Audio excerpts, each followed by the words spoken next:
He was in Khitrovka, which is a poor district close to the center of Ashgabat, northeastern part of Ashgabat.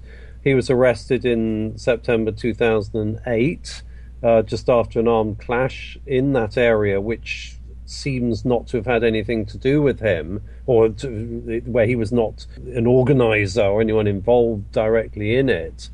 And he died in labor camp 2 years ago, and they've never given his body back to his family for burial. So that's an extra form of course, an extra distress to relatives. But we hear so little about these types of prisoners. There was another Muslim from Turkmenabad, an ethnic Tatar, and he used to go around preaching in the town. He was quite a visible figure. He wore what were regarded as typical Islamic clothes, and he would stand up in the mosque and ask questions at Friday prayers and complain that the imams weren't warning people not to have pornographic films on their mobile phones, this type of thing. He was tried in 2008, given a 5-year prison term, and it seems that another 7-year prison sentence was added once he was already in prison. So, we've had no information recently about where he is, whether he's still detained or still imprisoned, and where he might be. So a lot of secrecy. Families are often not informed about the trial, and the verdicts are not handed out. The trials are closed. This kind of secret justice is never good for anyone. It's not good for society.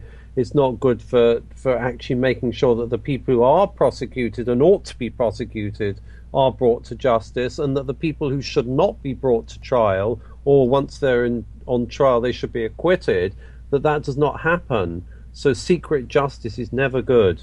Thank you, Felix, for this insightful comment.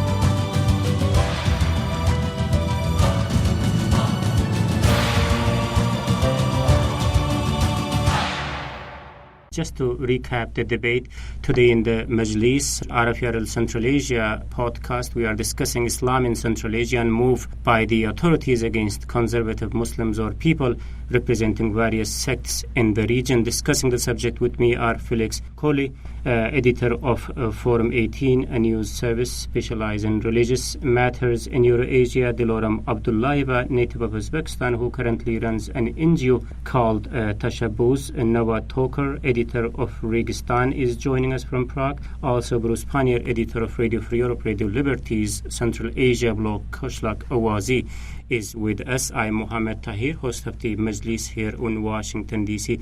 Ladies and gentlemen, welcome back to the Majlis. Let's talk a little bit about the policies of the Central Asian governments against Islam or any other religion. Noah, you have had a very insightful analysis on that. How many groups or organizations were banned so far in Central Asia on the religious grounds? To be honest, there are so many of them that I've never made a full count. Felix may know with the number off the top of his head, but I mean there are new ones all the time.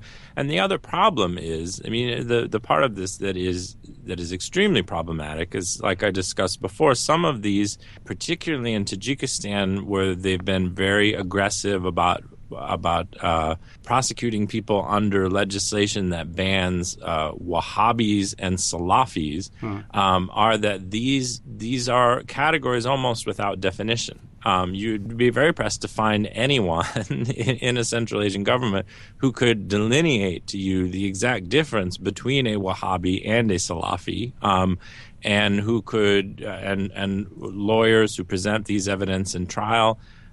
This evidence in trial, there's very, very little effort to make any kind of definition. These are very convenient definitions for the governments that allow them to prosecute any suspects that they wish, which leaves it open to a lot of political abuse. But I want to look at that from the other side as well and say that actually it's very poor security policy. It's counterproductive. It's not helpful because it's not as if, as Bruce mentioned earlier, there are violent extremist groups. There are violent extremist and insurgent groups who have been active in Central Asia in the past and who are active at the moment in Afghanistan and Syria that have attracted not an incredible number, but a significant number of young Central Asians to come and join them, most of whom are pulled away to serve as cannon fodder in a foreign civil war and who lose their lives within a few months of being lured into joining one of these groups. And they many times are deceived into joining the groups. And so the governments would do their own citizens a favor in paying attention to public safety and the public good, as Delarom stressed, by having definitions that actually work in this case. By going, you're not going from a public security perspective and from a public safety perspective, it does you no good to say we need to be worried about all the men who grow beards, because this is useless. I have a beard. Am I a threat when I'm in Kazakhstan? I'm not a threat because I'm a white person and presumably I'm not a Muslim, so therefore I get to have a beard. It's very poor policy. It's very poor security policy, especially when you have actual violent organized insurgent groups who are trying to recruit members of your population to do acts of violence or to commit acts of violence on themselves. So what you need to do is narrow down the focus and look at the actual organizations that are engaging in violence and focus legitimate police efforts on those organizations and on their recruiting tactics and on their recruiting targets. And then at that point, you get policy that actually works. Not only do you protect the rights of ordinary believers, but you also get the bonus of doing your job as a state in protecting the lives of your citizens, not just from one another, from those who choose a criminal path, but protecting the lives of young people who are being lured into joining these groups where they go to their death. And for really no purpose. Thank you, Noah. Talking about policies, yes, it is ridiculous. It is repressive. I'm wondering, how ugly can it get, Bruce? Oh, boy.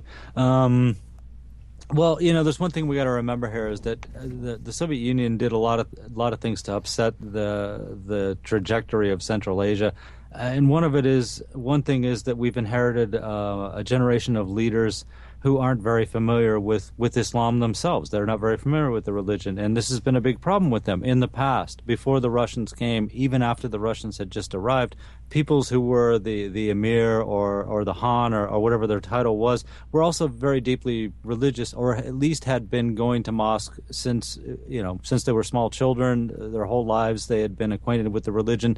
So they had a better understanding of what Islam was all about, and they were, in the better cases, able to argue from an Islamic point of view and legitimize their own rule on that basis. These leaders were schooled in the Soviet Union. It was officially atheist. They don't know very much about Islam, and of course they view that as a threat. They know their own history of the region out there, and they understand that there's very few things that are likely to unify the people in their region. But religion is the one thing that opposition forces, opponents of the government, are able to call upon and manage to attract a great number of people in the region. And at the same time, as I said, these leaders don't understand what the religion's all about. So for them, it's a double jeopardy for them. The fear of the unknown, and of course they're supposed to be knowledgeable about these things. They portray themselves as being religious people. We see that in Tajikistan, for instance. Rahmani makes the Hajj. Atambayev is always, they have his pictures taken when he's out there at namaz, doing the prayers. So, but in fact they're fakes. They don't know. So it's terrifying for them to look at this. They probably, Noah was mentioning that they should make this distinction, but unfortunately the leadership themselves probably can't make this distinction. They don't understand who is a potentially violent and dangerous Muslim and who's simply a pious Muslim. And even the terms we've been using during this broadcast, Wahhabi, what is that? The Soviet Union used to talk about Wahhabis all the time, and then it resurfaced in Uzbekistan, 20 years ago, and Salafi is exactly the same kind of term. It's specifically Muslim who's essentially against the state policy. That's how they look at this person. It really doesn't even have a religious basis in it. So this is the problem we got. They want to embrace the religion. They want to show their former colonial master Russia that they are not mankurts, to use the term from Chinggis Ayatmatov, but they are distinct culture and people that are not Russian colony, not Soviet Union. But like I said, at the same time they want to embrace Islam and make themselves distinct. They fear it severely, and they're worried that will be what overthrows them in the end. Well, it's also difficult to paint policies of the all governments with the same brush. There were some organizations, as Noah mentioned, which was clearly inciting violence, such as the IMU or Jundullah, Jamiatul Ansar, I think, Bruce, you mentioned. How would you deal with them who are clearly engaged in violence? Well, I mean, once they are engaging in acts of violence, or once they are calling for acts of violence, then you can pretty much distinguish this group from the other ones. Hezb ut-Tahrir is a great example of one of these groups that doesn't really seem to present a huge threat to the state, except that it offers an alternative ideology to the ones that the state is promoting. So that is the biggest threat there. But Hezb ut-Tahrir, publicly says that they're not going to use violence. They do agree that the system needs to be changed, but they're not going to take up arms to affect that kind of change. But just that knowledge that this group has a different idea of how a government could work, and implicitly opposes the government because they want them to be more Islamic and less secular, is enough of a threat that the governments in the region have tried everything they can to shut them down. They're banned, and they're perceived as a threat. Karimov, when he was alive, would lump them together with groups that we knew were actually extremists. And say this is a plot from the Islamic Movement of Uzbekistan, the Islamic Jihad Union, and Hezb ut-Tahrir, even though there was no evidence to suggest that any of that was true. Felix, let me play a little bit of an irritating rule here. The fact that more and more people are joining foreign militant groups from Central Asia, isn't that an indication that we should be giving some legitimacy to authorities' point of view that there is a genuine threat to be dealt with? Well, I think given the very small percentage of citizens of Central Asian countries who are going to fight in Afghanistan or in Syria or Iraq or whatever, I mean, I haven't studied the numbers, and they're very difficult to get accurate numbers for anyway. But are there more than coming from European countries or other countries around the world? I don't know. But the main point remains: the government should look at people who are actually committing crimes of violence or inciting or organizing the committing of crimes of violence, and not target people solely because of their religious affiliation or their perceived religious affiliation. And the problem is that once this extremism bandwagon gets going, everything can be caught up in it eventually. And we see that, for example, in Tajikistan, not only have Salafis and Wahhabis been banned as extremists, but so have Jehovah's Witnesses. We see the same with a whole range of Muslim groups. We've already mentioned Hizb ut-Tahrir, who I believe do propagate very anti-Semitic and unpleasant sentiments about people, which are pretty unacceptable. But there are other groups. Tabligh Jamaat, for example, it's a Muslim missionary movement. It was banned in Tajikistan. It's been banned in Uzbekistan, in Russia, and in Kazakhstan. We've seen no evidence that in Kazakhstan that anyone there connected with the movement has committed any violent crimes or called on others to commit violent crimes. But Forum 18 has counted 41 alleged adherents who've been convicted in the criminal courts since December 2014, and most of those have gone to prison. and the rest of them have got restrictive freedom sentences. Their literature has been banned there. We see one government after another copying the banned list. You know, the Shanghai Cooperation Organization shares these lists, and once someone is banned in one country, a group is banned in one country, they're very likely to be banned in all the other member states as well. We've seen, we've already, I think Delora mentioned the readers of Said Nursi, the Muslim theologian. They claim there isn't an actual organization, but the governments in the region call that Nurjullah and claim it's a very well organized movement. Again, there's no evidence that we have seen that any of their people have been involved in violence or calls for violence. But they've been banned in Russia, in Azerbaijan, in Central Asia, Uzbekistan. There are many of their people who've gone to prison. So, you know, once something takes hold somewhere, then this extremism kind of, it's a kind of continual motion system that's been created. Their literature is banned as extremist. Therefore, if you've got their literature, you're an extremist. Because you're an extremist, then your organization should be banned as extremist, because the organization is banned as extremist, and anyone who has any contact with it is an extremist. So just the cycle goes on and on. Jehovah's Witnesses across Russia, they're being fined and their organizations liquidated and banned as extremists because they have Jehovah's Witness books which have been banned as extremist in Russia. So, you know, the cycle goes on. They banned access from Russia to their international website. You know, the cycle goes on. And where does it stop? So what is the right balance here, that authorities do not violate the fundamental religious freedom, also do not compromise their security, Delora? I agree with Noah in stating that religious extremists or acts of religious extremism are the result of the severe restrictions on freedom of religion in those countries, and it's not otherwise.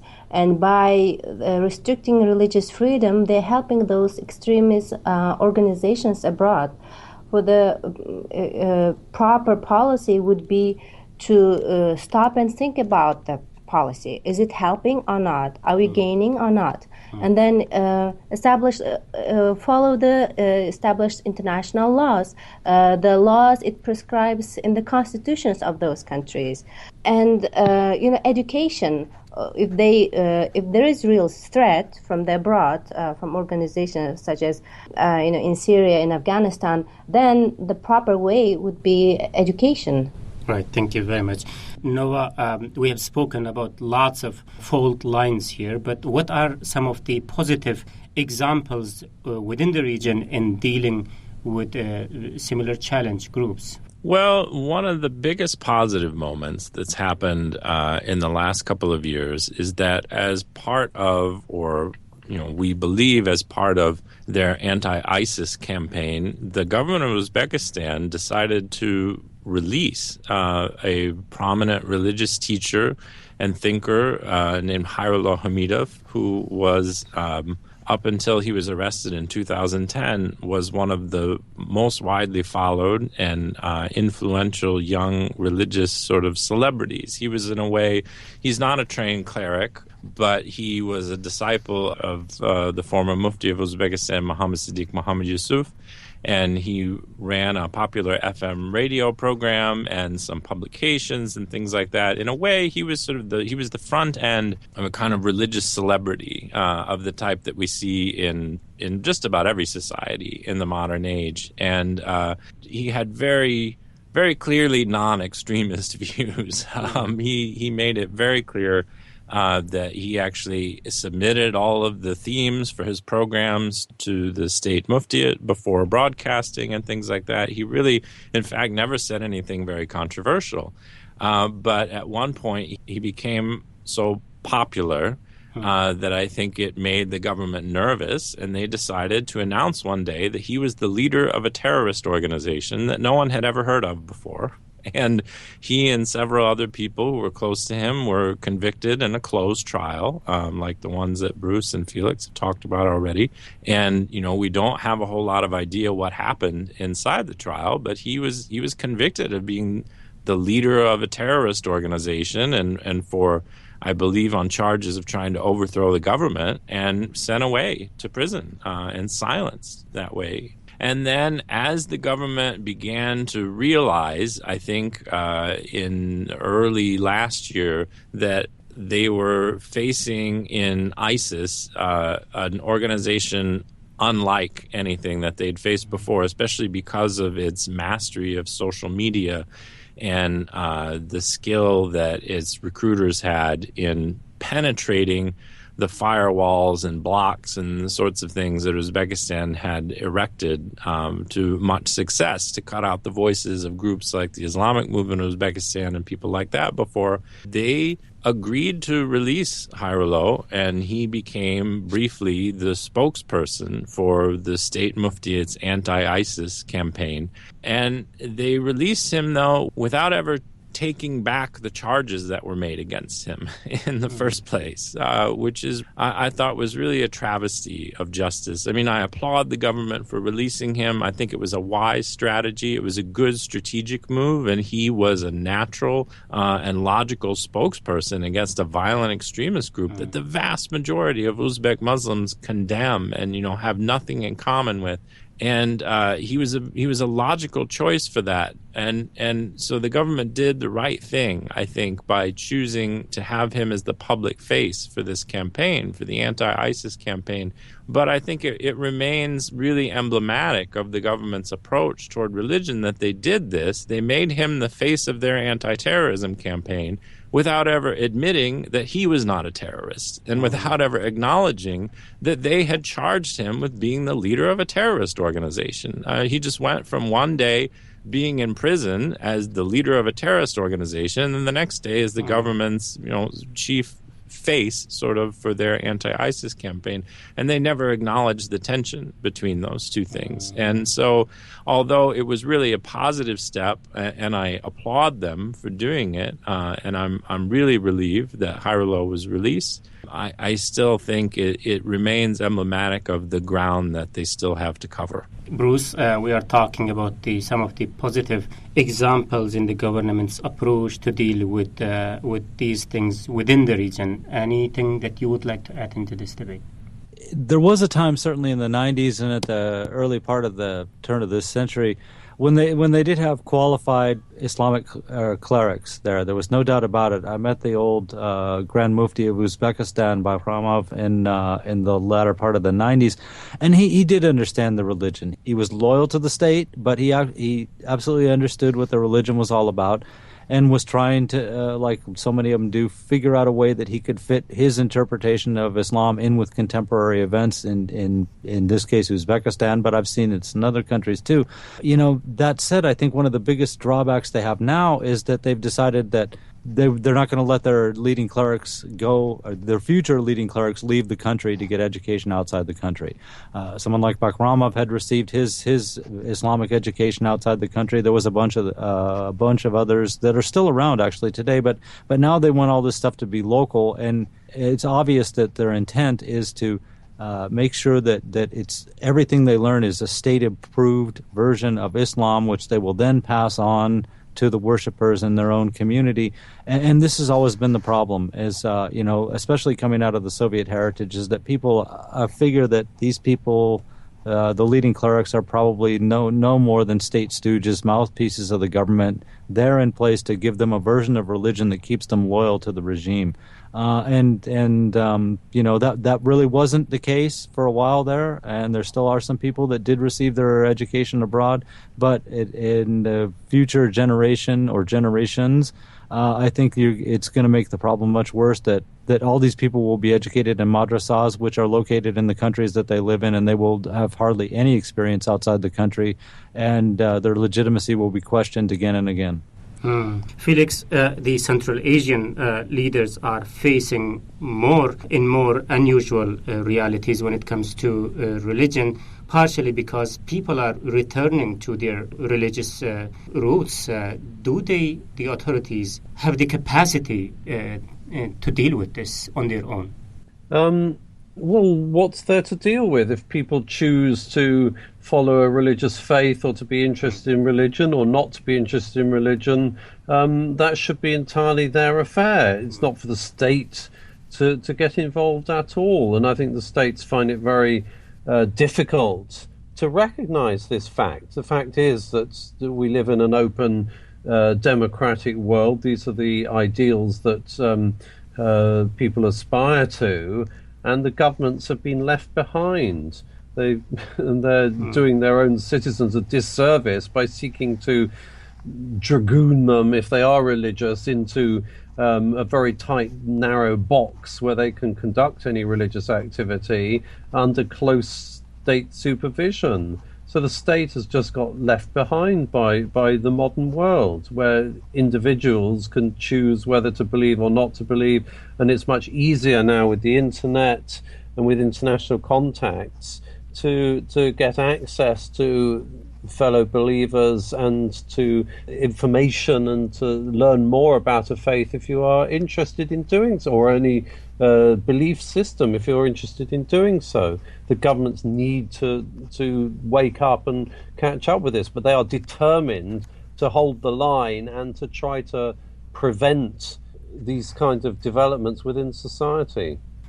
Final point, Dilaram. So what role the international community can play to help the Central Asian leaders to come with the terms that, yes, that it's okay for its people to choose what they like to believe in, or if they don't like to believe in, they don't believe in? I think there should be more and more pressure from international organizations such as UN, Human Rights Commission, and other international organizations and governments. When it comes to other governments, dialogue is important, I think. There should be constant dialogue focusing on human rights, especially religious freedom, because we see religious freedom is most restricted in those countries, and also encouragement with education or other, in other areas with partnership, so that maybe exchange, maybe other ways, so that people have access to other world. Thank you very much, Diloram Abdullayeva, the chief of the Tashabbus, an NGO specializing in legal issues, legal matters in Uzbekistan. Also, big thanks goes to Felix Corley, editor of Forum 18, a news service specializing in religious matters in Eurasia. Noah Toker, editor at Registan, and Bruce Pannier, editor of Kishlak Awazi, Central Asia blog at Radio Free Europe, Radio Liberty, for your participation in the Majlis today. Thank you. Thank you. Thank you. It's a pleasure. Thank you. This is it from me, Mohammed Tahir, host of the Majlis. Until next week, bye-bye.